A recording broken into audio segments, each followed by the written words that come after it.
प्रणाम। नमो नमो। प्रणाम। नमो हरिहंताणं नमो सिद्धाणं नमो आयरियाणं नमो उवज्झायाणं नमो लोये शब्द साहुणं ईसु पंचन मुक्कारो शब्द भावप्रणाशनो मंगलाणं च शब्देशु पठमं हवै मंगलम् मंगलम भगवान वीरो मंगलम गौतम प्रभु मंगलम स्थूलिभद्राद्या जैन धर्मोस्तु मंगलम अंगूठे अमृतवसे लब्धितणा भंडार श्री गुरु गौतम समरिये वांछित फलदाता। परमात्मा महावीर स्वामी भगवान के चरणों में वंदन करके, पूज्यपाद देवेंद्र सूरी महाराजा के चरणों में वंदन करके, देवेंद्र सूरी महाराजा विरचित यह दूसरा कर्मगंत कर्मस्तव, जिसमें 14 गुणस्थानक में बंद उदय उदीर्णा और सत्ता की विचारणा बताई है। जहां उग में बंद 120, उदय 122, उदीर्णा 122 है। प्रथम गुणस्थानक में बंद 170, उदय 170, उदीर्णा 170। दूसरे गुणस्थानक के बंद 101, उदय 111, उदीर्णा 111। तीसरे गुणस्थानक के बंद 74, उदय 100, उदीर्णा 100। चौथे गुणस्थानक के बंद 77, उदय 104, उदीर्णा 104। पांचवें गुणस्थानक के बंद 67, उदय 87, उदीर्णा 87। छठे गुणस्थानक के बंद 63, उदय 81, उदीर्णा 81। सातवें गुणस्थानक के बंद 58 या 59, उदय 76, उदीर्णा 73। आठवें गुणस्थानक में प्रथम भाग में बंद 58, दूसरे से लेकर 6 भाग तक 56 और सातवें भाग में 26। आठवें गुणस्थानक में उदय में 72, उदीर्णा में 69। नौवें गुणस्थानक में पहले भाग में बंद 22 का, दूसरे भाग में 21 का, तीसरे भाग में 19 का, 20 का, चौथे भाग में 19 का और पांचवें भाग में 18 का। नौवें गुणस्थानक में उदय में 66, उदीर्णा में 63। 10वें गुणस्थानक में बंद 17, उदय 60, उदीर्णा 57। 11वें गुणस्थानक में बंद 1, उदय 59, उदीर्णा 57। 12वें गुणस्थानक में बंद 1, उदय में स्टार्टिंग से लेकर द्विचरम समय तक 57 और चरम समय 55। उदीर्णा में स्टार्टिंग से लेकर एक आवलिका और एक समय कम तक 54, एक समय के लिए 52 और लास्ट आवलिका के लिए 38। 13वें गुणस्थानक में बंद 1, उदय 42, उदीर्णा 39। 14वें गुणस्थान में बंद 0, उदय 12, उदीर्णा 0। सत्ता की बात करते हुए कहा कि प्रथम गुणस्थानक में सत्ता होती है 148 की, किंतु अलग अलग यदि विभाग गिने तो अलग अलग संख्या एक जीव की अपेक्षा से गिने तो कम से कम 145 और ज्यादा से ज्यादा 145, कम से कम 127। किंतु अनेक जीव की अपेक्षा से गिने तो पहले गुणस्थान में 148 की सत्ता मिल जाएगी, जबकि अलग अलग जीवों की अपेक्षा से यदि गिने तो एक जीव में ज्यादा से ज्यादा 145 और कम से कम 127 होगी। और ये सब 16 विकल्प सादी मिथ्यात्व में हो सकते हैं। यानी नाम कर्म की 92, उसके साथ एक आयुष्य 2 आयुष्य। फिर नाम कर्म की 89, उसके साथ एक आयुष्य 2 आयुष्य। फिर नाम कर्म की 88, उसके साथ एक आयुष्य 2 आयुष्य। ऐसे 6 विकल्प हो गए। फिर मोहनीय की 27 हो गई, तो नाम कर्म की 88 के साथ मोहनी की 27, एक आयुष्य 2 आयुष्य। फिर मोहनी कर्म की 26, तो नाम कर्म की 88, मोहनी कर्म की 26, एक आयुष्य 2 आयुष्य। फिर उसमें से देव द्वीप की उद्वलना या तो नरक द्वीप की उद्वलना हो गई, नाम कर्म की 86, मोहनी कर्म की 26, एक आयुष्य, दो आयुष्य। फिर चार कर्म, चार वैक्रिय चतुष्क अर्थात वैक्रिय शरीर, वैक्रिय अंगोपांग, वैक्रिय बंधन, वैक्रिय संघातन एवं नरक द्वीक या तो देव द्वीक, ऐसे 6 कर्म की उद्वलना हो गई तो 80 नाम कर्म की, 80 के साथ 26, एक आयुष्य, दो आयुष्य। फिर गोत्र कर्म की उद्वलना होगी उच्च गोत्र कर्म की, तो नाम कर्म की 80, मोहनी कर्म की 26, गोत्र कर्म की 129। और फिर देव और फिर मनुष्य द्वीप की उद्वलना होगी कि नाम कर्म की 78, मोहनी कर्म की 26, गोत्र कर्म की 1 तो 127। इस तरह प्रथम गुण स्थानक में एक जीव की अपेक्षा से अलग अलग 16 विकल्प हो सकते हैं। यानी कोई एक जीव की बात करे तो उसके पास ज्यादा से ज्यादा 145 और कम से कम 127 की संख्या हो सकती है सत्ता में। और सभी जीवों को मिलाकर देखे तो सभी कर्म की सत्ता हो सकती है, यानी 148 की। तो सादी सादी मिथ्यात्व में, हाँ बोलिए। છેલ્લે ગુરુજી આયુષ્ય એક જ ઘટના બે ના હોઈ શકે, છેલ્લે જે 16 17 विकल्प है उसमें आयुष्य मनुष्य एक ही हो सकता है। नहीं, मनुष्य नहीं, एक ही तिर्यंच हो सकता है, क्योंकि हाँ, क्योंकि वहां गोत्र कर्म की उद्वलना है उच्च गोत्र कर्म की, तो उच्च कर्म गोत्र कर्म की उद्वलना करता है तेव काय और वायु काय, तो वहां एक आयुष्य यानी तिर्यंच आयुष्य। और इसी तरह मनुष्य द्वीप की उद्वलना है तो 78, वो भी होता है तेव काय और वायु काय में, यानी ये दो जो है वहां एक आयुष्य का मतलब है तिर्यंच आयुष्य। सिर्फ तिर्यंच बाकी रहा। हाँ, और देव वायु है वो तो देव का भी नहीं बांधेंगे और रात और मनुष्य का भी नहीं बांधेंगे, इसलिए उसके पास सिर्फ एक ही होगा तिर्यंच का। बैलेंस में भी यदि उसने बांध लिया है तो भी वो क्या बनेंगे, तो ये पृथ्वी का आपका तेव का वायु का वनस्पति का, या तो एक इंद्र, बेंद्र, तीन्द्र, चौद्र, पंच इंद्र तिर्यंच बनेंगे। यदि उसने अगले भोग बांधा है तो भी तिर्यंच का ही बांधा होगा, तो मतलब इस भोग का भी तिर्यंच होगा और अगले भोग का भी तिर्यंच ही होगा, यानी एक ही प्रकार का आयुष्य होगा। जब कौन से, तो क्योंकि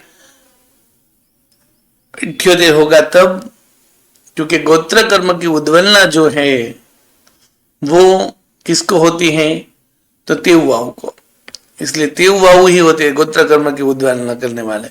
इस तरह मनुष्य द्वीप की उद्वलना जो है वो भी होती है सिर्फ और सिर्फ तेववाऊ को। तो ये विकल्प जो है ये तेववाऊ में है, तो तेववाऊ में जब जीव होता है तब उसके पास चालू भोग का आयुष्य भी तिर्यंच है, और यदि उसने बांध लिया होगा तो भी तिर्यंच का ही होगा। तो 129 और 127 जो है वो तेववाऊ में होता है।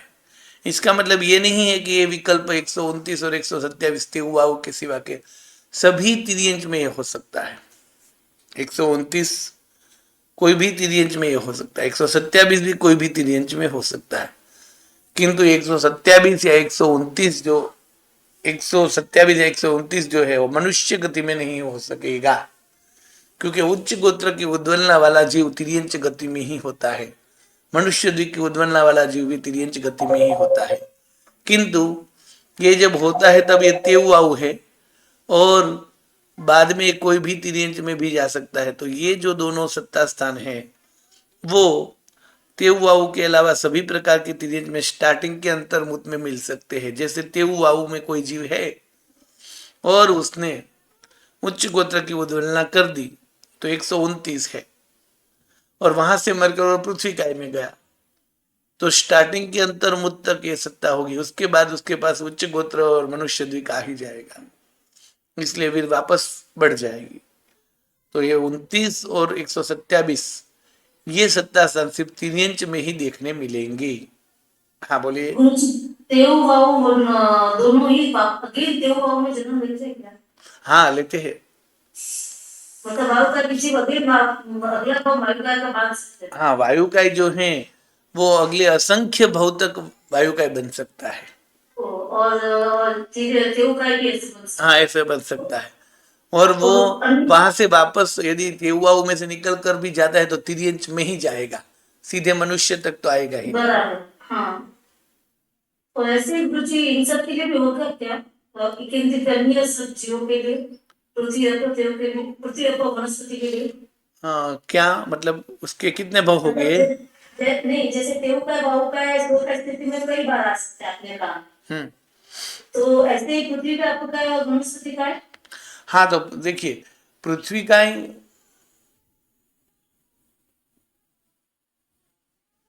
अब का है और वनस्पति का जो भी है, ठीक है, वो सब जो है वो सबके लिए है।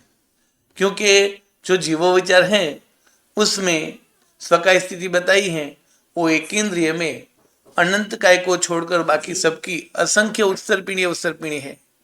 यानी पृथ्वी काय के रूप में असंख्य भव कर सकता है। यानी पृथ्वी काय, अपकाय, तेवकाय, वावकाय सभी पांचों एक इंद्रिय जो है वो असंख्य भव तक भव कर सकते हैं, और अनंत काय है तो अनंत भव भी कर सकते हैं। तो गुरु जी, हमने जो तीसरे कंगन में उदय पड़ा, उसकी अपेक्षा में ये भी हमें समझना है कि वो तीन का भाव जो करता है वो कोई भी भाव हो सकता है, उसका अपना भी हो सकता है और कुछ दूसरा भी हो सकता है। हाँ, तिर्यंच जो है वो तिर्यंच का कोई भी भोग कर रहा है। यानी तेऊ आऊ जो है वो असंख्य काल तक पृथ्वी काय में, अपकाय में किसी में भी जा सकता है, या तो स्वयं वायु काय भी बन सकता है, या पंचेंद्र तिर्यंच ले लेकर कुछ भी बन सकता है तेऊ आऊ। ठीक है, हाँ बोलिए प्रश्न। तो ये जो है एक आयुष्य का मतलब है, यहाँ जो गोत्र की उद्वलना हो गई है, यहाँ एक आयुष्य है, यहाँ भी गोत्र की और मनुष्य द्वीप की उद्वलना है, यहाँ भी एक आयुष्य है। तो ये जो है वो तिर्यंच समझना है। यानी तेउवावुदी है तो उसका आयुष्य तिर्यंच, बांध लिया है तो भी तिर्यंच है, और बाकी के तिर्यंच है उसमें स्टार्टिंग में जब तक आयुष्य नहीं बांधा है तब तक ये हो सकता है, क्योंकि तेउवाऊ में से कोई पृथ्वी में गया तो ये हो सकता है। इसी तरह तो ये विकल्प सभी तिर्यंच में मिलेंगे, किंतु विकल्प होगे कब? यानी गोत्र एक हो ऐसा बनेगा तेउवाऊ में जाकर। जैसे मैं अभी मनुष्य हूं तो मेरे पास दोनों गोत्र की सत्ता होती ही है, ठीक है। अब मैं यहाँ से तेउवाऊ एक इंद्रिय में पृथ्वी में गया तो भी मेरे पास दोनों गोत्र की सत्ता होगी, किंतु मैं तेउवाऊ में गया और तेउवाऊ में असंख्य काल रहूं तो मुझे उच्च गोत्र की सत्ता निकल जाएगी। यानी उच्च गोत्र की सत्ता निकलेगी कहाँ पे? तेउवाऊ में जाऊंगा तो मनुष्य द्वीप की सत्ता निकलेगी कहाँ? में तेउवाऊ में असंख्य काल रहूं तो ये निकल जाएगा। अब तेउवाऊ जो है वो कहाँ आ सकता है? तो क्या पृथ्वी, अब तेउवाऊ वनस्पति में, या तो बेइंद्र तेंद्र चौदह पंचेंद्रिय में, वो वहां से 27 की सत्ता लेकर भी हर तिर्यंच में जा सकता है, या 29 की सत्ता लेकर भी जा सकता है, क्योंकि वो तिर्यंच गति में कहीं भी जा सकता है। तो ये 129 वाला भेद और 27 वाला भेद जो है उनकी शुरुआत होती है तेउवाऊ में, किंतु ये भेद होगा सभी प्रकार के तिर्यंच में। किंतु फर्क इतना है कि बाकी के तिर्यंच में स्टार्टिंग से अंतर्मुत में ही होगा। यानी तेउवाऊ में से जो भी जीव आया है पृथ्वी काय में, तो पृथ्वी काय में स्टार्टिंग में ये दोनों भेद हो सकते हैं अंतर्मुत के लिए, क्योंकि अंतर्मुत के बाद तो वो उच्च गोत्र मनुष्य बांध ही लेगा। यानी सभी जीव में, सभी मतलब सभी प्रकार के तिर्यंच, सभी प्रकार का मतलब है पृथ्वी काय, अपकाय, तेवकाय, वायुकाय और वनस्पति काय, बेइंद्रिय, तेइंद्रिय, चौरिंद्रिय और पंचेंद्रिय, ये 9 प्रकार के तिर्यंच में सभी में ये भेद देखने को मिलेगा। किंतु फर्क ये है कि तेउवाऊ में पूरे जीवन भर मिल सकता है, और बाकी में जो है वहां स्टार्टिंग के अंतर्मुत में ही मिलेगा। किसके पास? जो तेउवाऊ में से आया है उसके पास उद्वलना करके। हाँ बोलिए प्रश्न। तो गुरु जी, उसके पास ये जो मतलब आप कहते हो कि अंतर्मुख खत्म होते ही उसको वापस से उच्च गोत्र इत्यादि आ जाएगा। हाँ, किसमें? पृथ्वी काय आदि में पृथ्वी आएगा। काय पकाया और वनस्पति काय में चार जीव अगर तो देव का और के। हाँ जी, एक मिनट। तो वो बेइंद्रिय, तेइंद्रिय, चौइंद्रिय में भी वापस आ जाएगा अगर होगा तो अंतर्मुख के बाद, हाँ और तिर्यंच पंचेंद्रिय में भी आ जाएगा। हाँ, यानी तेऊकाई और वाऊकाई के भव में कोई भी जीव जाएगा तो वो 129 और 127 वाली सत्ता करेगा। जैसे तेऊकाई में समझो कि अभी कोई जीव है और अभी तेऊकाई में गया, तो तेऊकाई में जाने वाले जीव के पास भी सिर्फ जिन नाम कर्म छोड़कर सभी सत्ता हो सकती है, मतलब नाम की बानु हो सकती है। फिर वहां उद्वलना होने लगेगी, तो फिर बानु में से 88 हो जाएगी, फिर 86 हो जाएगी, फिर 80 हो जाएगी और फिर 78 हो जाएगी। और इस पर उच्च गोत्र भी उद्वलना हो तो 129 हो जाएगी। એટલે તેવું આવું में 129 हो जाएगी और 129 की और वहां से वो वापस तिर्यंच के किसी भव में आ गया तो उसके पास 129 हो जाएगी। और यदि 127 तक कर लिया और फिर वो एक इंद्रिय बेंद्रिय के कोई भव में आया यानी पृथ्वी आदि में आया तो वहां 127 भी हो सकती है। यानी तिर्यंच के सभी भेद में ये दोनों भेद हो सकते हैं क्योंकि वो तेवाऊ में से आए हो तो, परंतु स्टार्टिंग के अंतर्मुद के लिए ही, क्योंकि अंतर्मुद के अंदर ही वो जो भी है तेवाऊ के अलावा वो जीव उच्च गोत्र और मनुष्य दिख बांध ही लेते हैं। मुझे बांध ही लेते तो उनकी कोई कर्म ऐसे होते हैं ना, वो पूर्व के होते हैं क्या? हाँ गुरुजी मतलब आप कहते हो कि अंतर्मुख के बाद वो बांध ही लेते हैं। गुरुजी को इंद्रिय जीवों पर, इंद्रिय जीवों का ऐसा कौन सा कर्म होगा गुरुजी कि वो बांध ही लेते हैं, या भाई कि मतलब पहले से थे सत्ता में जो आ जाते हैं, ऐसा कुछ है? नहीं नहीं नहीं, वो सत्ता में तो उद्वलना की ध्यान सत्ता में तो है ही नहीं, जी ठीक है ना।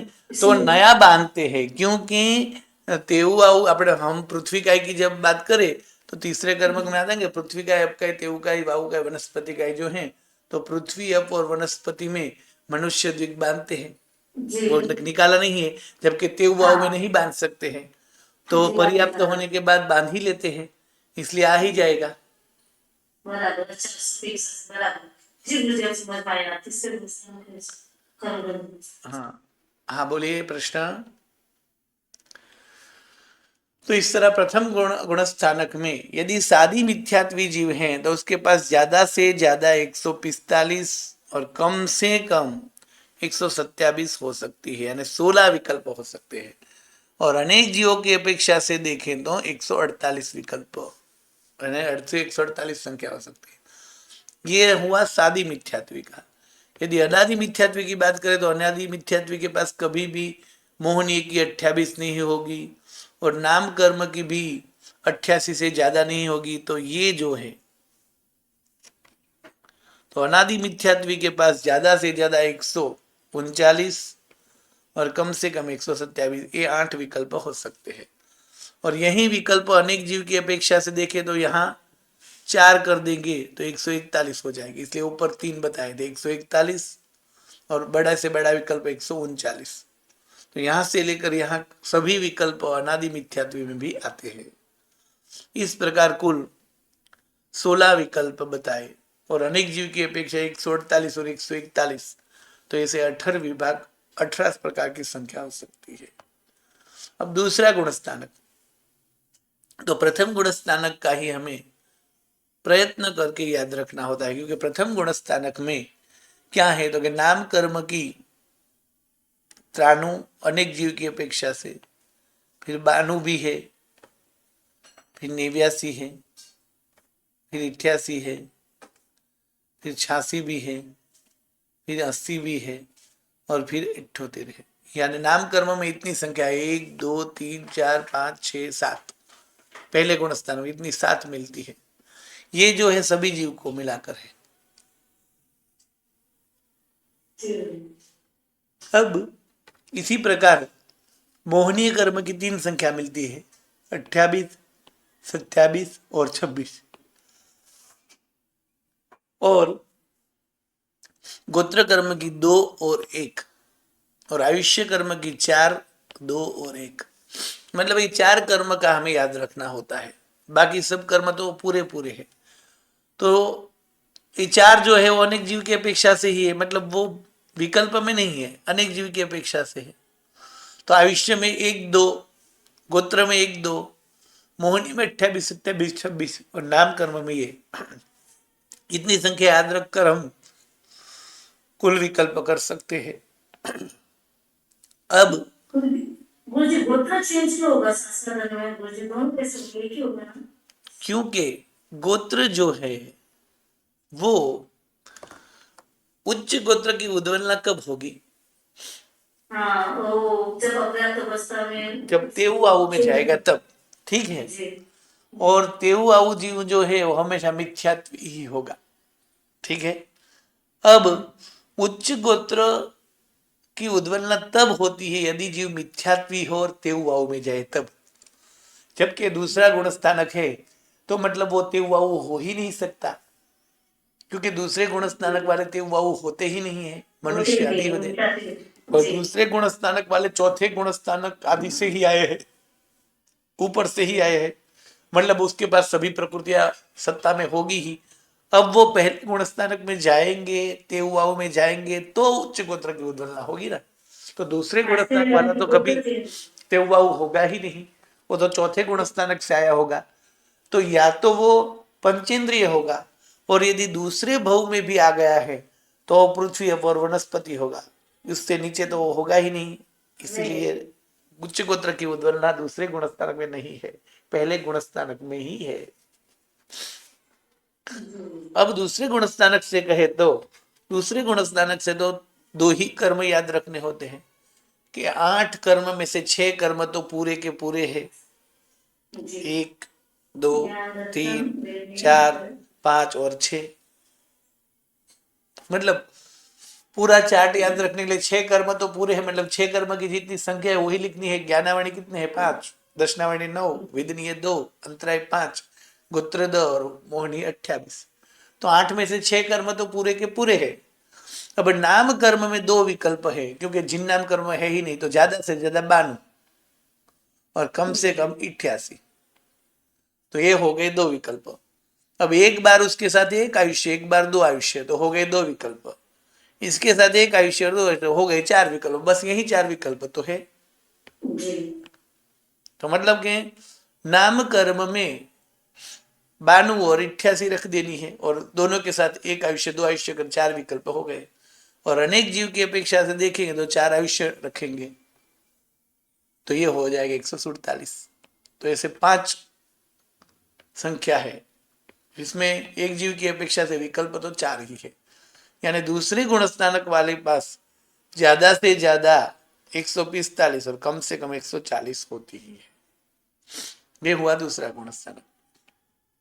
तीसरा गुण स्थानक यदि है, अब तीसरे गुण स्थानक से तो कोई भी जीव होगा तो पंचेंद्रिय ही होगा, क्योंकि पहले गुण स्थानक तक सभी जीव है, दूसरे तक पृथ्वी अब वनस्पति बेन्द्र तेन्द्र चौरेंद्रिय भी थे। अब तीसरे गुण स्थानक से तो पर्याप्त और पंचेंद्रिय त्रियंच ही है। अब तीसरे गुण स्थानक में यदि कहे तो वहां 5 कर्म यानी ज्ञानावणीय, दर्शनावणीय, वेदनीय, अंतराय और गोत्र, 5 कर्म तो पूरे के पूरे है। आयुष्य में 1 और 2 करने हैं, जबकि नाम कर्म में 2 ही संख्या होती है, या तो 92 या 88। ठीक है, तो 2 ही ये संख्या याद रखनी है कि नाम कर्म में या तो 92 है या 88 है। तो नाम कर्म में 92 और 88 2 हुई। अब मोहनीय कर्म की 3 प्रकार की संख्या है, 28, 24 और 27। तो इसके साथ 28 यानी 92 के साथ 28, 1 आयुष्य 2 आयुष्य, इस तरह कितने विकल्प हो जाएंगे? 4 विकल्प हो जाएंगे। यानी हमें पहले 92 रखना है, 92 के साथ 28, 1 आयुष्य 2 आयुष्य, तो ये 92 के साथ 28, 1 आयुष्य 2 आयुष्य, 2 विकल्प हो गए। फिर 92 के साथ 24, 1 आयुष्य 2 आयुष्य, यानी 4 विकल्प। फिर वही 88 के साथ 28, 1 आयुष्य 2 आयुष्य, 28 1 24, 1 आयुष्य 2 आयुष्य, और 88 के साथ 27 भी होती है, यानी 27 1 आयुष्य 2 आयुष्य। किंतु 27 के साथ कभी 92 नहीं आएगी, क्योंकि जो भी जीव तीसरे गुण स्थानक में है उसके पास मोहनी कर्म की ज्यादा से ज्यादा 28 हो सकती है। यदि उसने अनंतानुबंधी की विसर्जना की है तो 24 भी हो सकती है। 24 और यदि पहले गुण स्थानक जाकर आया है तो संकित मोहिनी की उद्वलना हो चुकी तो 27 भी हो सकती है। तो 27 भी हो सकती है। तो 27 तभी होगी यदि वो जीव पहले गुण स्थानक में गया है तो 92 में से पहले 28 कर देगा, फिर ही 27 कर पाएगा। यानी 27 होने से पहले यदि वो 92 है तो 88 वाला हो ही गया होगा। यानी 28 के साथ एक बार 92, एक बार 88। तो गुरुजी लास्ट मिनट में हमको एक आयुष्य, दो आयुष्य। पतित होकर गिरा, इस कारण से आरत का भी वो निकल गया, तो क्या मैं ये सम्मान हाँ, 27 जब हुई है तब या तो उनके पास आहारक है ही नहीं, और यदि था तो निकल ही चुका है, ये समझना है, क्योंकि वो पहले गुण स्थानक से आया है। जी। तो यहाँ पे 27 से हमने संकित मोहिनी को निकाला है। हाँ, संकित मोहिनी को निकाला है, और संकित मोहिनी तभी निकलेगा यदि वो पहले गुण स्थानक से जाकर आया है। जी। तो 28 मोहिनी की तब होगी, ऊपर से आएगा तब भी और नीचे से आएगा तब भी हो सकते हैं। मोहिनी की 24 ऊपर से आएगा तो ही होगी, और मोहिनी की 27 तो ही होगी यदि वो पहले से आया हो तो, वरना नहीं होगी। जी। हाँ, बोलिए प्रश्न। अब हाँ बोलिए। उद्वलना का अर्थ है सत्ता में से नाश करना। यानी जो कर्म है, जैसे कोई भी जीव पहले गुण स्थानक में है उसके पास मिथ्यात्व नाम का कर्म ही सत्ता में होता है, क्योंकि वो मिथ्यात्व ही बांधता है। ठीक है, बंध में मिश्र और संकेत है ही नहीं। अब वो चौथे गुण स्थानक में पहुंचेगा, यानी सम्यक तो प्राप्त कर लेगा, तो मिथ्यात्व के 3 भाग कर देगा, जिसको त्रिपुंजीकरण बोलते हैं। ठीक है, तो 3 भाग हो गए, यानी 2 कर्म नए सत्ता में आ गए। अब वापस वो पहले गुण स्थानक में जाएगा तो उस कर्म की उद्वलना करेगा, यानी वापस उस कर्म को मिथ्यात्व में ट्रांसफर कर देगा, और मिश्र मोहनी और संकित मोहनी की सत्ता नष्ट कर देगा। उद्वलना का अर्थ है सत्ता में से उस कर्म को निकाल देना। सत्ता में से उस कर्म को उद्वलना हो, उद्वलना शुरू करने का मतलब है कि मिश्र मोहनी और मिथ्यात्व मोहनी को, और संकित मोहनी और मिश्र मोहनी को किसमें डालना? मिथ्यात्व में डालना। और संक्रमण बोल सकते हैं। संक्रमण, उद्वलना संक्रम। ठीक है, तो उद्वलना संक्रम ही उसे बोल सकते हैं। तो वो जो जब खत्म हो जाए तब सत्ता नष्ट हो जाएगी।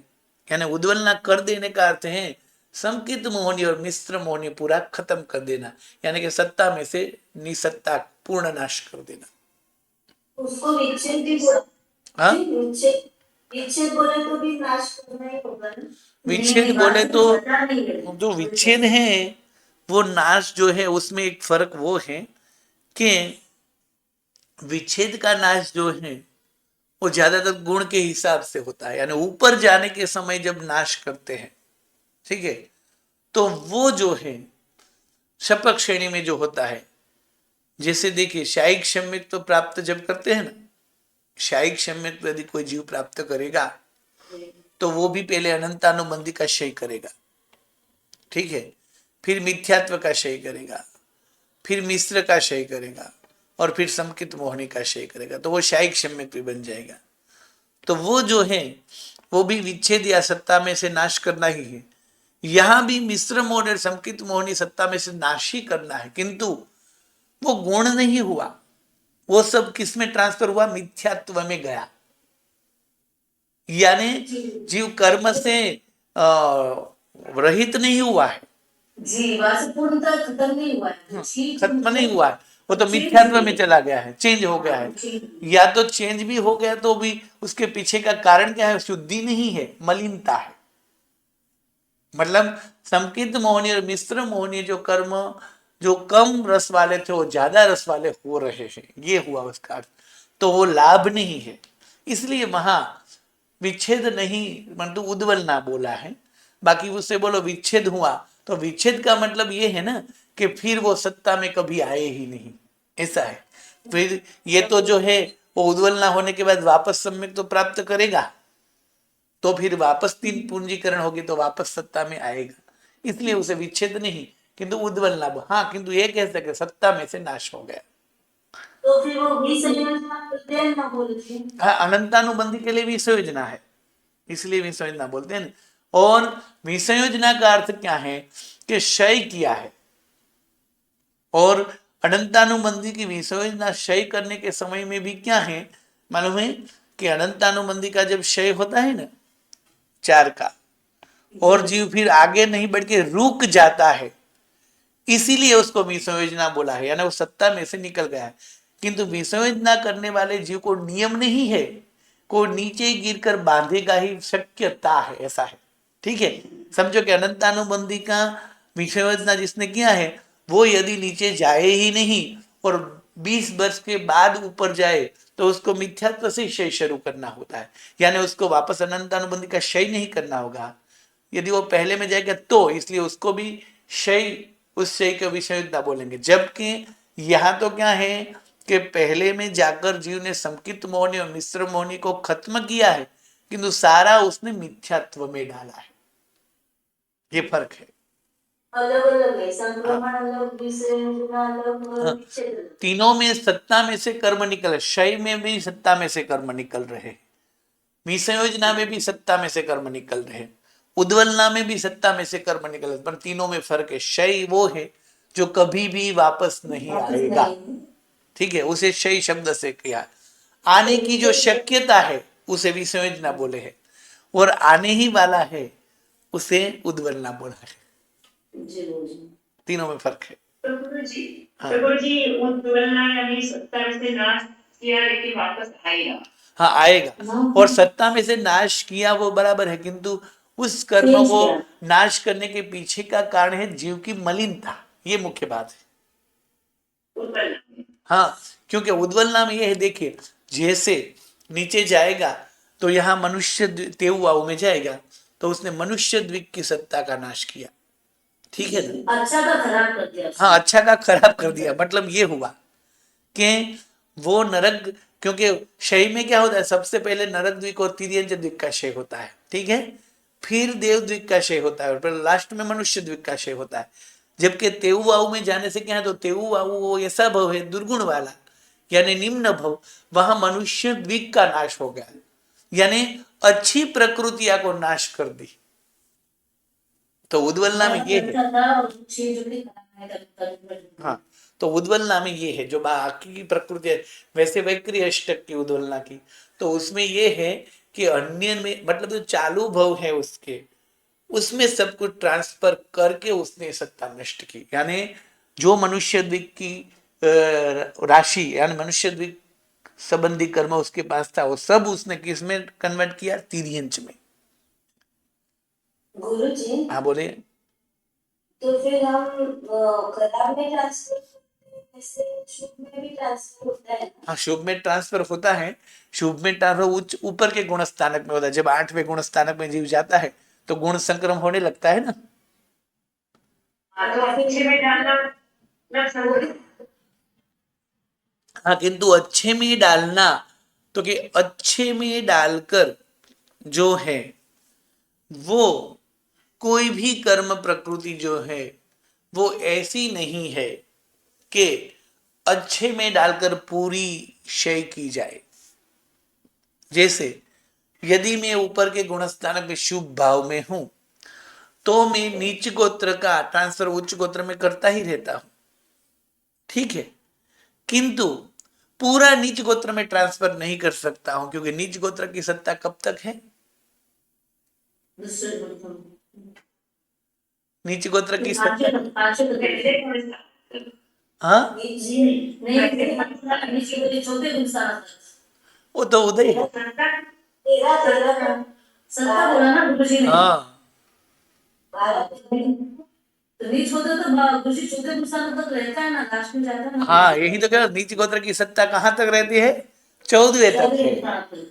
तो मैं ऊंचे गुण स्थान में पहुंचने के बाद भी उच्च गोत्र में नीच गोत्र ट्रांसफर करता रहता हूं, पूरा नहीं कर पाता हूं, मतलब पूरे उच्च गोत्र को, मतलब पूरे नीच गोत्र वाले कर्म को उच्च गोत्र में पूरा खत्म करने के लिए मुझे 14वें गुण स्थानक वाली शुद्धि की आवश्यकता पड़ती है, तब जाकर वो सब उच्च गोत्र में ट्रांसफर होता है और जब उच्च गोत्र में ट्रांसफर होता है उसके बाद तो कितने समय में सब कर्म खत्म। 5 सर, 5 तो ठीक है ना, मतलब कि उच्च गोत्र में सब नीच गोत्र ट्रांसफर होने के बाद एक समय में तो सब कर्म पूरे हो जाते हैं। जी मुझे एक और समझना था गुरुजी, ये सत्ता में ही मतलब कैसे भी बोलिए। थोड़ा ऊपर तक पहुंच गुस्सा को पहुंचे तो मतलब मार सवाल करे सर कि मतलब यही प्रश्न है कि इतनी सारी सत्ता क्यों पड़ी रह जाती है जब जीव अच्छा मतलब से भाव खुश होते जा रहे हैं और एक इंसान ऊपर उनके भावों से चढ़ते जा रहे हैं, फिर भी क्यों ये सारे अस्थिर अशुभ ये सब रह गया सर बराबर। क्यों? और ये जो द्विचरण लिखा है तो उसकी अपेक्षा से शीत अवस्था के पहले ही द्विचरण में 12 प्रकृतियां जाएगी और असत्र जो 5 चक्र थे 3 असत्र में ये बाकी की जाएंगी जो पहले लिखी है। बराबर, हाँ, तो सब जो अनेक प्रकार की प्रकृतियां हैं, ठीक है, तो कहते हैं कि जो कर्म जीव बांध लेता है उसका उदय जरूरी नहीं कि आए है, किंतु सत्ता में से नष्ट करने के लिए उसे अमुक प्रकार की विशुद्धि चाहिए ही चाहिए। समझो कि जिसने नरक द्वीप बांध लिया है, सभी ने बांध लिया है, ठीक है, नरक द्वीप तिर्यंच द्वीप, तो वो जीव पांचवे या छठे या जीव यानी पूरे भव में साधु के रूप में जीवन बिताए फिर भी वो नरक द्वीप जो है वो नष्ट नहीं कर पाएगा, क्योंकि उसके लिए जो विशुद्धि हो अलग चाहिए। तो कि हम इतने सारे भाव में है तो हाँ, इतने सारे भाव में इतनी सारी शुद्धि में है, इसलिए आपको बंद नहीं होगा और उदय नहीं होगा, ठीक है, बंद और उदय, किंतु जो बांध लिया है वो तो होगा ही। इसलिए कहते हैं कि जैसे एक व्यक्ति को अत्यंत गुस्सा आता था तो उसने उसके पिता ने कहा कि जब भी गुस्सा है तो इस लकड़ी पर एक कील ठोकना, ठीक है, तो बार बार एक कील ठोकता। अब धीरे धीरे उसका गुस्सा बंद हो गया, फिर गुस्सा बंद हो गया, फिर उसने एक कील निकाल दी, तो अब गुस्सा नहीं आ रहा, मतलब लकड़ी पर कील नहीं लग रही है, ठीक है, कील फिर उदय ने मतलब कील निकाल भी दी, समझो के, किंतु बंद और उदय बंद कर दिया है। पूर्व में जो कील ठोक कर लकड़ी में जो होल किए थे वो तो रह ही जाएंगे, तो उसके लिए तो और मेहनत, मतलब कील ठोक के नुकसान जो किया है वो कील काटने से नहीं हो जाता पूरा, उसको भरना भी हाँ, पड़ेगा तो कील ठोकना बंद करना पड़ता है, कील निकालनी पड़ती है और फिर उसमें पॉलिश करनी पड़ती है, तब जाके वो सीधी हो जाती है लकड़ी, ठीक है। तो मतलब कि बांधा है तो उसको आत्मा पर से निकालने के लिए प्रबल विशुद्धि चाहिए, और एक भी कर्म ऐसा नहीं है, जितने भी कर्म है उसमें से यदि क्षय करना है तो 7 कर्मों के अलावा सभी कर्मों को क्षय करने के लिए, देखिए, आयुष्य कर्म तो बांधना ही नहीं है, यदि आयुष्य, इसलिए आयुष्य का महत्व बहुत है, भूल से भी एक बार भी आयुष्य बांध लिया तो आपका मोक्ष उस भव में नहीं हो सकता, मतलब नहीं हो सकता, हाँ कंफर्म वो फिर आपको, मतलब जो आयुष्य बांध लिया है तो इसका मतलब कि एक भव तो है ही है, मतलब 8 कर्म में से भूल से भी आयुष्य कर्म का बंधन हो गया तो नेक्स्ट भव है ही है, इस भव में मोक्ष नहीं है, वो फिक्स हो जाता है, ठीक है। जी सारा मतलब हाँ, जब भी जाए प्रकृति तो भी मतलब आयुष्य के कारण तो वापस आना हाँ, पड़ेगा। आना ही पड़ेगा, तो ये आयुष्य का प्रभाव हो गया। अब बाकी के कर्म जो है वो भी बांध लिए हैं, तो बाकी के जितने भी कर्म सत्ता में हैं उसमें से सिर्फ 7 कर्मों को जीव बिना शपथ श्रेणी से ही क्षय कर सकता है, बाकी कोई भी कर्म क्षय करने के लिए हमेशा के लिए आत्मा पर से निकालने के लिए उसे शपथ श्रेणी करनी ही पड़ती है। यानी जीव 1 से 8वें गुण स्थानक में जब शपथ श्रेणी में चढ़ेगा तो उसके पास फिर 7 कर्म नहीं होते हैं मोहनी, क्योंकि शायिक सम्यक भी होता है, तो और 7 कर्म आयुष्य करके, नहीं होगा हाँ, और आयुष्य नहीं होता, बाकी के सब कर्म तभी क्षय होते हैं जब वो शपथ श्रेणी मानता है, यानी कर्म जो है उसको सत्ता में से निकालने के लिए शपथ श्रेणी आवश्यक है। जी तो वो जो ऑल ओवर शॉर्ट में अगर समझे तो जो ऑप्शन से नहीं कर रहा है कोई भी सेक्शन में तो या कोई भी तो वो तो अब नीचे आएगा उसके वो कर्म बंधन हाँ, वो तो आएगा ही। देखो, हाँ। उपशम सम्यक ने यदि उपशम श्रेणी की है फिर भी वो वापस 148 कर्म की सत्ता वाला भी बन सकता है। जी, ठीक है, परंतु शाही क्षेत्र में शाही है तो भी वो शपथ नीचे शैली कर उतर रहा के 138 वाला का तो होगा ही। है। जी, और वो अगर शपथ शैली कर रहा है तब जाकर अगर उसकी सत्ता में नरक आतंक हाँ। तो उसने बांध लिए चिन्ह दी इत्यादि, तो सब ऐसे पाकिस्तान के पहले भाग तक खत्म हो गए, और ये जो अभी बाकी का प्रोसेस पूरा इसमें बताया हाँ। उसकी अपेक्षा के कारण से तारे दिख रहे हैं ना गुरु जी आपको? हाँ, तो वो तो क्या मतलब समझ में आया? शपथ श्रेणी से पहले 7 कर्म के अलावा कोई शेय हो ही नहीं सकता है। जी, अब समझ ठीक मुझे है। 10 हो गए ना? हाँ, 10 मतलब 10 का मतलब ये 3 तो बांधे ही नहीं है इसलिए। हाँ, आयुष्य तो बात है। जी, अरे जी, बांधा होता तो वो तो शय शपथ श्रेणी से भी शय नहीं होता, क्योंकि वो शपथ श्रेणी जी, चढ़ता ही हाँ, नहीं। बराबर बराबर। तो आयुष्य तो पहले से ही नहीं है, हाँ। मतलब तो 145 तो पहले ही मिल जाता है। हाँ, तो 3 कर्म तो बात बाधा है। नहीं है तो ही शपथ श्रेणी चढ़ेगा, और बाकी के कर्म शपथ श्रेणी चढ़ेगा तो ही क्षय करेगा। जी, मुझे क्लियर तो बहुत।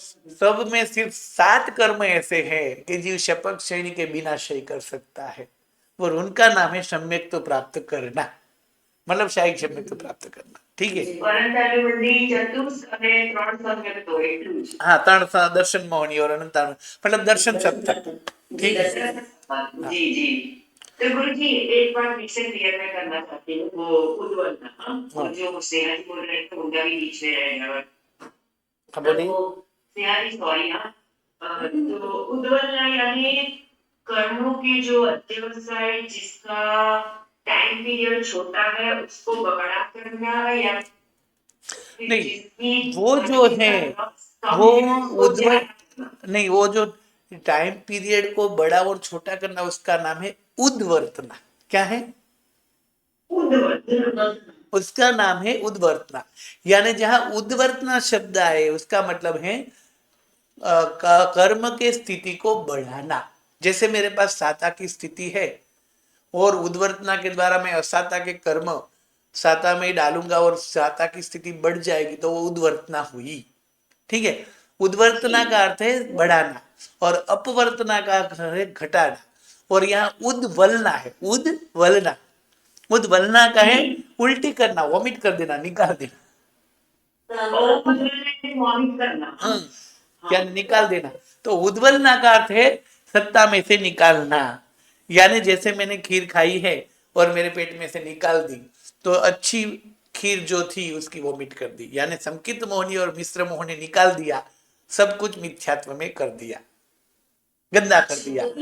तो इस तरह निकालना वो उद्वलना है।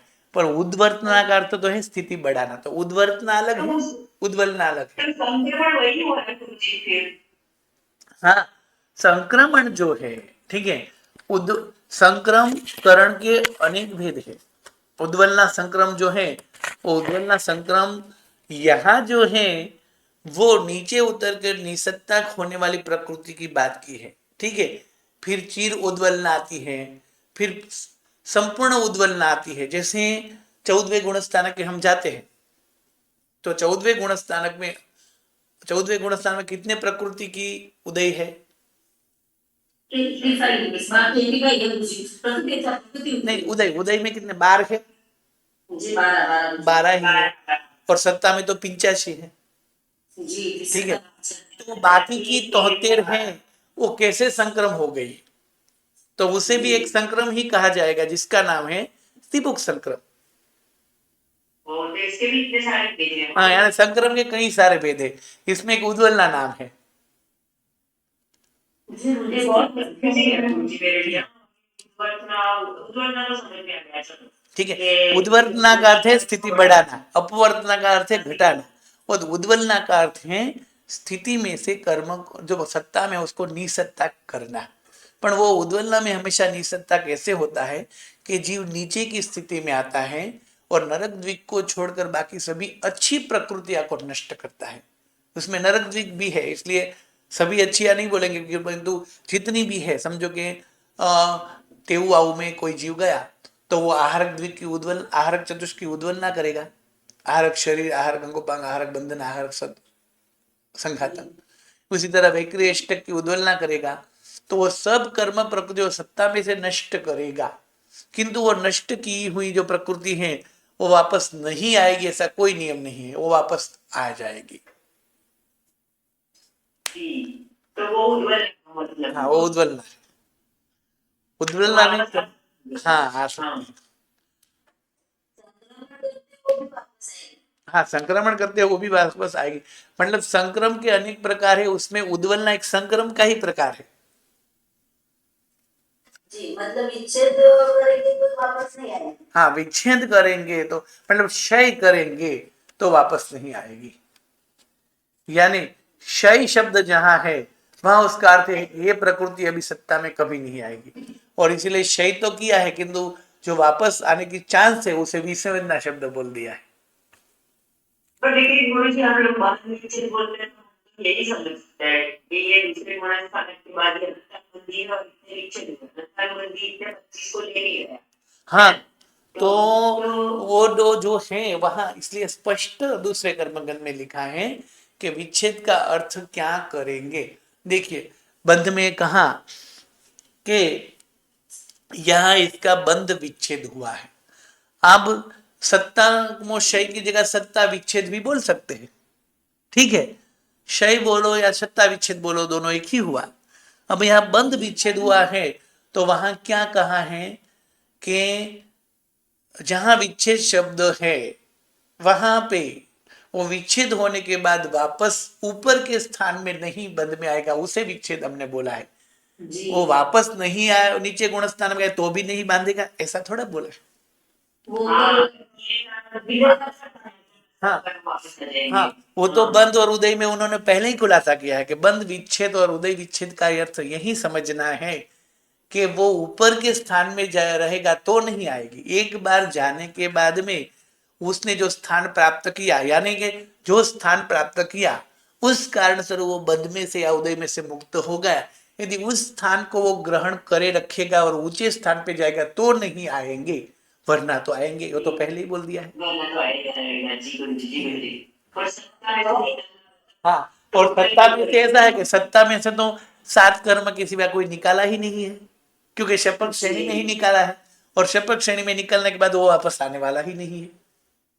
जी, अबंध वाला आगे आएगा। हाँ अबंध वाला आगे आएगा, उसी तरह अनुदय वाला भी आगे आएगा, उसी तरह वो विश्ववेदना वाला भी आगे आएगा वापस, ऐसा जी, बोला ही है। तो गुरु जी एक बार संक्रमण को समझाएंगे। संक्रमण और मेरा वो हमेशा उत्पन्न संक्रमण मिक्सिंग होता है हमेशा। संक्रमण का अर्थ है अन्य प्रकृति में ट्रांसफर होना। संक्रमण का अर्थ हाँ इतना ही है, अन्य प्रकृति में ट्रांसफर होना। जैसे मैं अभी कोई शुभ कार्य करके उच्च गोत्र भी मेरे पास कर्म बंधे हुए और नीच गोत्र भी है, तो मैं नीच गोत्र के कर्म जब भी मैं उच्च गोत्र बांधता हूं तब मेरे शुभ भाव हो तो ही मैं उच्च गोत्र बांधूंगा, ठीक है। उसी समय ठीक मेरे पास नीच गोत्र भी सत्ता में होगा ही क्योंकि मैंने पूर्व में बांधा है, तो उस समय उच्च गोत्र का बंध है और नीच गोत्र जो है वो थोड़ा थोड़ा उच्च गोत्र में ट्रांसफर हो रहा है, तो इसे बोलेंगे संक्रमण, ठीक है। तो ये जो है सिंपल संक्रमण है, जबकि उद्वलना संक्रमण का अर्थ है कि पूरी प्रकृति उसमें ट्रांसफर होकर उस प्रकृति की सत्ता नष्ट हो जाना, तो वो भी एक प्रकार का संक्रमण है। संक्रमण भी अलग अलग टाइप के। हाँ संक्रमण के कई सारे प्रकार। तो क्योंकि संक्रमण यानी अभी जो उदय चल रहा है उसके अंदर दूसरे का हाँ भी ट्रांसफर करके उसका भी क्षय कर देना। जैसे अभी मैं स्त्री हूँ हाँ तो मेरा पुरुष भी बैकग्राउंड में चल रहा होगा है ना, और हाँ उसका वेद भी चल रहा होगा, तो उसको मैंने ट्रांसफर करके स्त्री वेद में ट्रांसफर करके मैं खत्म कर गई हूँ, हाँ है ना। तो संक्रमण का अर्थ इतना हो गया कि अन्य में ट्रांसफर करना।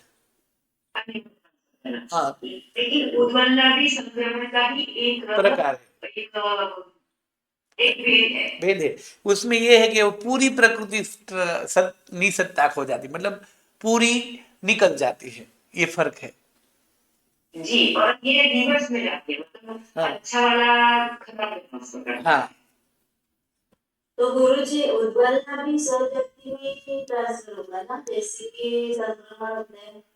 नहीं नहीं वो उद्वलना जो है वो सभी कर्मों के लिए अलग अलग है, उसमें नाम कर्म जो है, ठीक है, मोहनीय कर्म के लिए नियम है, नाम कर्म के लिए नियम नहीं है।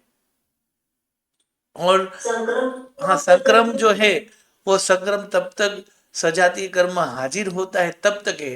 यदि सजातीय कर्म हाजिर नहीं है तब उसके बाद तो किसी में भी संक्रम हो सकता है। जैसे 14वें गुण स्नानक में कितने कर्म का उदय? 12 कर्म का उदय है, जी ठीक है।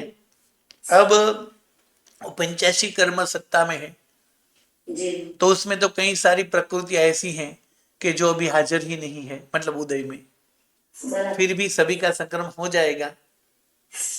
जी तो सबका संक्रमण किसमें होगा? ज्यादा से ज्यादा जो प्रवृत्ति है मतलब वो 12 में ही हो जाएगा ना, बाकी के 75 और 12 में ही ट्रांसफर हो जाएगी। जी उनमें ही हो सकता है ना जो बच्ची उसमें। तो गुरुजी ये सब बहुत विगतवार किस कंसर्न में आएगा ये सब? ये जो है, ये 8 करण की विचारणा जो है वो 6 कर्म के बाद कम्म पैडी और पंच संग्रह के दूसरे भाग में आती है। ओ ओके, इतना कम पढ़ने वाली है, लेकिन ये कंफ्यूजिंग मुझे लगता है। नहीं पढ़ेंगे हाँ मुझे मांगे बना वो पढ़ेंगे इसे कुछ पढ़ाएंगे। हाँ, तो 8 करण का जो हमारे सिलेबस में 6 तक का ही है, 5 हाँ। तक 6 तक। मतलब 8 प्रकार के करण का विस्तृत से कर्मगण के लिए 8 करण का विस्तार किया है कि 8 प्रकार के करण है, और 8 करण का विस्तृत से वर्णन जो है वो किसमें है? कम्म पैडी में। कर्मगण में ज्यादातर किसका वर्णन है? बंधन करण, उदीर्णाकरण, उदयकरण, और थोड़ा थोड़ा संक्रम और उद्वल, उसका सिर्फ परिचय आता है। जी मुझे पढ़ना पड़ेगा मुझे।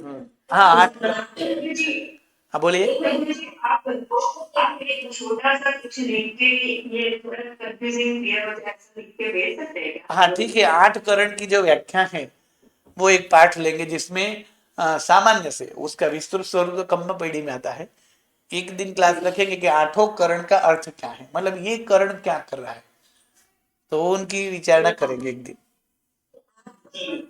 8 प्रकार के करण है, जैसे बंधन करण है। हम जो कर्मगण में ज्यादातर पढ़ रहे हो, क्या बंध कर रहे हैं? बंधन करण का ही स्वरूप पढ़ रहे हैं अभी तक।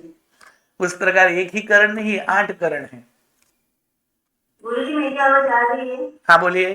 जी जी, प्रयास कीजिएगा। हाँ बोलिए। आज का जो मेन कर्म है हाँ, ऐसा सुना है कि आज कर्म का संक्रमण नहीं होता है। 8 कर्म का संक्रमण नहीं होता है सर? हाँ मीन्स जो आज मेन कर्म है उसका एक दूसरे में नहीं होता है ऐसा कहते हैं ना गुरुजी?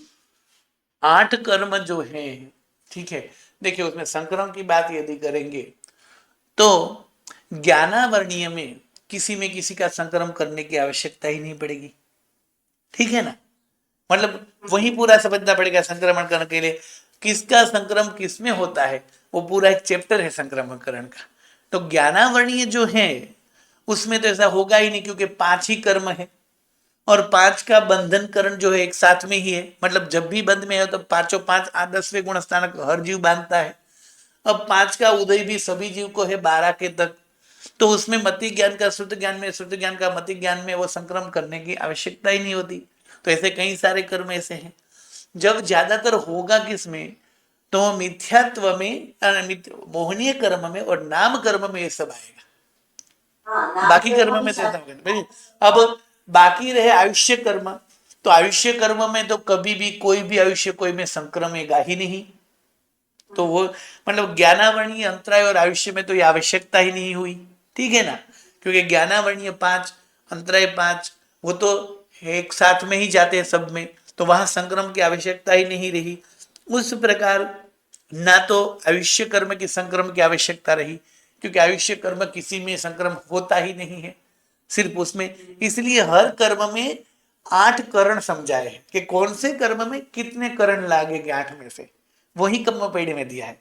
वहां जब संक्रमण करण की बात आएगी तो ये होता है कि भाई वेदनीय साता और असाता वेदनीय दोनों बंधन करण में है, यानी दोनों का बंध होता है। दोनों में उदीर्णाकरण भी लागू पड़ हुए, यानी दोनों के उदीर्णा भी होती है। उस तरह दोनों में संक्रमण करण भी लागू होता है, यानी दोनों का संक्रम भी होता है। अर्थात साता का असाता में तो असाता का साता में भी होता है, तो वो तो दोनों परस्पर ही होंगे। उसी तरह उच्च गोत्र और नीच गोत्र, ठीक है, मोहनी में कैसे समझना वो जी? मोहनीय में भी ऐसे ही समझना कि मोहनीय में जो है वो मोहनीय में भी संक्रम किसका किस में होगा, तो कि मोहनीय जो है, ठीक है, उसकी संक्रम की यदि बात करें तो मिथ्यात्व जो है उसका ट्रांसफर किस में होगा, मिश्र में और सम्यक्त्व में, समकित मोहनीय में। और समकित मोहनी और मिश्र मोहनी का ट्रांसफर किस में होगा, मिथ्यात्व मोहनी में। ठीक है, उसी तरह हरेक का संक्रम बताया है। लास्ट में जो है वो क्रोध का क्रोध में ऐसे धीरे धीरे जब तक अनंतानुबंधी क्रोध, फिर एक के बाद एक क्रोध चले जाता है, फिर लास्ट में क्या होता है कि जब संजलन बचता है, ठीक है, देखिए अभी क्रोध जो है अनंतानुबंधी क्रोध है, मान है, माया है, लोभ है, तो अनंतानुबंधी का क्षय करते करते अनंतानुबंधी को ट्रांसफर कर देंगे किस में, अप्रत्यय में, लास्ट में, ठीक है, अप्रत्यय को ट्रांसफर कर देंगे प्रत्यय में। तो अनंतानुबंधी क्रोध मान माया लोभ हो, प्रत्यय क्रोध मान माया लोभ में गया, फिर प्रत्यय क्रोध मान माया लोभ वो भी क्रोध मान माया लोभ में गया, तब तक तो ठीक है कि वो उसमें ही गया। अब फिर संजलन की जब बारी आएगी तब तो अब संजलन क्रोध मान माया ही होगा, ठीक है। तो अब सबसे पहले संजलन क्रोध जब खत्म करेंगे तब खत्म करने के समय क्रोध में क्रोध को किस में डालना पड़ेगा, इसमें डालना संजलन मान में डालना पड़ेगा विसर्जन मान में डालना बराबर, क्योंकि क्योंकि 3 क्रोध तो खत्म हो चुके हैं अब। हाँ अनंतानुबंधी क्रोध जब था तब बाकी के 3 क्रोध थे तो उसमें ट्रांसफर होने, यानी अनंतानुबंधी अप्रत्यय और प्रत्यय तक की परंपरा चली, उसी में ट्रांसफर हुआ। अब जब लास्ट में संजलन की क्षय की बारी आई तब संजलन क्रोध को खत्म जब करना होता है तब लास्ट वाला पार्ट किस में ट्रांसफर करेंगे, मान में ट्रांसफर करेंगे। तो क्रोध का मान में हुआ ना, जी। उसी तरह मान का माया में करेंगे, फिर लोभ में करेंगे। उस प्रकार पूरा संक्रमण करण की प्रक्रिया दी है कि कौन सा कर्म कौन में ट्रांसफर होता है। तो ये सब थोड़ी सी कर्म पड़ेगी। हाँ, ये कम्म पैड़ी में या तो पंच संग्रह के दूसरे भाग में आता है। मतलब हर कर्म में समझो कि 158 कर्म है, उस हर कर्म में 8 करण बताए हैं। जैसे पहले बंधन करण बताया तो कि इसका बंध ऐसे होता है, इस कारण सर से होता है, इतने गुणस्थानक में होता है, इस जीव को होता है, पूरा डिटेल्स बंधन करण में गिनेंगे जो हम कर्मगण में ज्यादातर पढ़ लेते हैं। फिर उदीर्णाकरण बताएंगे किसकी उदीर्णा यहाँ होती है, ऐसे होते हैं उदीर्णाकरण। फिर अपवर्तनाकरण यानी ये जो है उसकी स्थिति कब कम होगी, उसके कारण और कौन कैसी तरह कम, ये सब बताएंगे। फिर उद्वर्तनाकरण, फिर संक्रमणकरण, उद्वर्तना, अपवर्तना, इस तरह 8 प्रकार के करण दिए हैं, ठीक है। तो वो 8 करण है, निद्धतिकरण, निकाचनाकरण, किस कर्म की निद्धति होती है, किस कर्म की निकाचना होती है, वो 8 प्रकार के करण, यानी आत्मा जो करता है वो 8 प्रकार के कार्य, वो 8 प्रकार के कार्य हर कर्म में बताए, कौन से कर्म में 8 में से कितने करण होते हैं वो। तो 8 करण की व्याख्या भी आती है और हर कर्म में ये करण कैसे होते हैं उनकी बात भी आती है वहां। तो गुरु जी आपको खाना पेटी भी कराते हैं ऑनलाइन? हाँ, नहीं अभी तक तो कम्मा पैड़ी तो नहीं कराई, पंच संग्रह बहुत पहले कराया था, अभी नहीं कराया अभी तो। क्योंकि वो लोग तो मुझे इंडिया जाती लोग इससे बोलते हैं कि बहुत मतलब भारी है, मतलब बहुत बहुत बहुत मुश्किल काम है, मतलब सीखना। नहीं देखिए, 1 से 5 कर्मगंध यदि याद है तो सरल है। जी ठीक है, हाँ बोलिए, प्रश्न हाँ बोलिए, गुरुजी मेरा प्रश्न है मेरा हाँ बोलिए। कि गुरुजी सत्ता में जैसे कि 10वें गुण स्थानक में स्वजनन माया जाती है और बाद में स्वजनन लोग बताया है सूक्ष्म की अपेक्षा से। तो गुरुजी वहां पे हमें जब अगर उपशम श्रेणी वाला तो हमें पता है कि चतुर्थ श्रेणी वाला तो 10वें से सीधा 12वां जाता है, तो समझ में आ गया स्वजनन माया और स्वजनन लोग। परंतु अगर वो उपशम श्रेणी वाला है जीव तो फिर जो ये ऊपर के अनुसार देखो 140 142 139 दिया है, तो वो हमें उस उपशम श्रेणी के लिए ही गिनना है। हाँ, उपशम श्रेणी के लिए गिनना है ना, और जो स्वजनन माया लिखा है वो सुपर श्रेणी वालों के लिए। हाँ, स्वजनन जो ये जो है देखिए, यदि कोई जीव 10 में से 12वें में जाएगा तो वो जो बताया कि यहाँ जो 10वां गुण स्थानक है, ठीक है, शपथ श्रेणी में। तो यहां 10वें गुण स्थानक के अंत में सीधा वो 12वें गुण स्थानक में जाएगा, यानी 102 में से 101 हो जाएगा। किंतु यदि वो 10वें में से 12वें गया होगा तो वो जो है वो 8वें वाली प्रक्रिया यानी 138 से ज्यादा ही लेके आया होगा, अर्थात वो जो है वो कितनी लेके आया होगा, 146 लेके आया होगा। यानी 8वें 9वें 10वें में वो ज्यादा से ज्यादा 146 और कम से कम 136 से ही चढ़ा होगा वो। उपशम श्रेणी वाला जी गुरुजी? हाँ, उपशम श्रेणी वाले की ही बात करता हूँ। उपशम श्रेणी वाला यदि है तो उसके पास भी ज्यादा से ज्यादा 146 उपशम सम्यक्त्व है तो, और कम से कम 136। हाँ, और यदि वही जीव शायिक सम्यक्त्व है और उपशम श्रेणी किया है तो उसके पास कम से कम 133, यानी उपशम श्रेणी चढ़ने वाले जीव के पास ज्यादा से ज्यादा 146 हो सकती है और कम से कम 133 हो सकती है 11वें गुण। 133 से कम होगी ही नहीं, यानी 102 वो सब तो शपथ श्रेणी के लिए है। गुरुजी अगर आयुष्य नहीं बांधा हो तो आयुष्य बांधा तो 148 भी हो सकती है ना गुरुजी? 148 नहीं, क्योंकि कोई भी जीव जो उपशम श्रेणी चढ़ेगा वो जीव ने या तो आयुष्य बांधा ही नहीं होगा, और यदि बांधा होगा तो देव ही बांधा होगा। यानी 10 जन उपशम श्रेणी चढ़े तो उसमें से कई सारे ऐसे होंगे जिसके पास मनुष्य आयुष्य ही है, तो कई सारे ऐसे होंगे जिसके पास मनुष्य और देव है, यानी 2 आयुष्य से ज्यादा संभावना ही नहीं है। जी, तो फिर मुझे 148 लिखा इसलिए बोला कि 148 तो 148 बताया ही नहीं, वो संभव सत्ता में बताया है ना।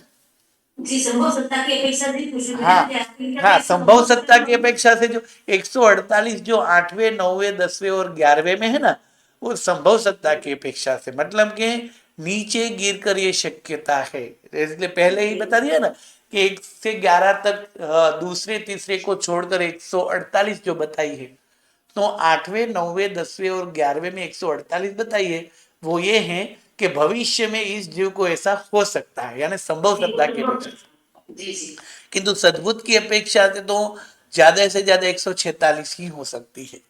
मुझे 143 होगी कि 142 ही होगी?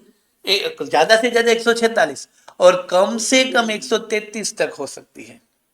ठीक है गुरुजी, ये बुक का जो पेज नंबर है 48, दूसरे कर्मकांड का। आपको, हाँ ये हमारा पवित्र बुक है ना उसका। हाँ गुरुजी तत्वज्ञान की क्लास का टाइम हो गया। हाँ, ओके। गुरुजी 48 हाँ 48 में, हाँ 1 महीना कल करेंगे ना, तो हाँ। देखो